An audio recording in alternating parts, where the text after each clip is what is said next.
They never lift a sword, but their words spill more blood than any battle. So before giving the sketch, let me point out something that many students don't pay attention for. The three witches, they do not force Macbeth to act. They suggest, they tempt, and they seed ambition. So their power is psychological, not physical.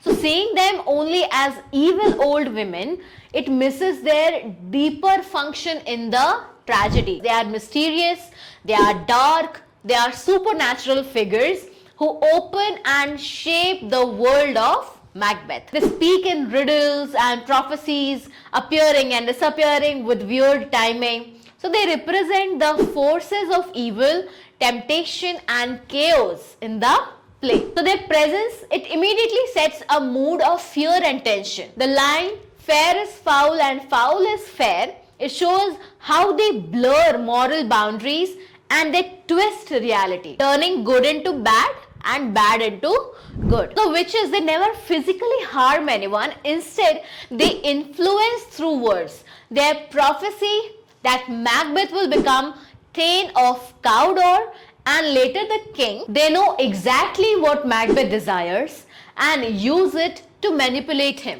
They do not push him directly to murder. They simply give him the possibilities and watch him how he walks into destruction by the choices made by himself. So this makes them powerful symbols of temptation and destiny.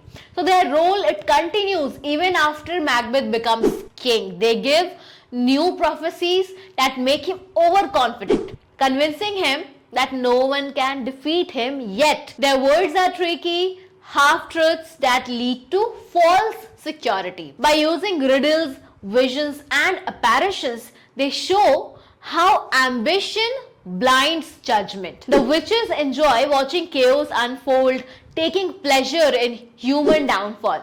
Hecate, their leader, Hecate or Hecate, whatever you call it, later scolds them for dealing with Macbeth without her, proving that their actions are not random. They have got some intentions behind it. In the wider meaning of the play, the three witches, they symbolize the dark side of ambition and the idea that evil can enter quietly through curiosity and desire. So they are the spark, not the sword. If you found the video useful, then like, share, comment and subscribe to my channel Beauty of Language for further updates. And also if you want the notes, then you can visit my website beautyoflanguage.in.